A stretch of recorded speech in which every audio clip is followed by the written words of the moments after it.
ভারতীয় সভ্যতা প্রাচীন সভ্যতা, ভারতীয় সভ্যতার মধ্যে অনেক মিশ্র সভ্যতার আগমন ঘটেছিল এবং তারা তাদের সংস্কৃতি ভারতীয় সভ্যতার মধ্যে ঢুকিয়েছে, নিয়ে এসেছে। ভারতীয় সভ্যতা মিশ্র সভ্যতা হলেও তার মধ্যে অনন্য বা তার নিজস্ব বৈচিত্র্য বা উপযুক্ত বা নিজস্ব বৈশিষ্ট্য ধরে রেখেছে এবং ভবিষ্যতেও ধরে রাখবে। এই 3-4টে কথাই তোমার পেশির মধ্যে থাকবে, 3টা টাইটেল। ঠিক আছে, পরের দিন লিখে নিয়ে আসবে, দেখতে হবে কতগুলো ইয়ে আছে, ওয়ার্ড আছে, তার ওয়ানটা দেখবে যে।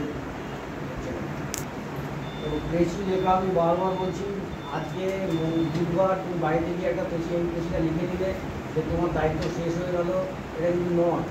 তুমি আজকে রাতে গিয়ে পেশিটা লিখবে, পরের দিন আবার ওই পেশিটা পড়বে, রিড দ্য প্যাসেজ।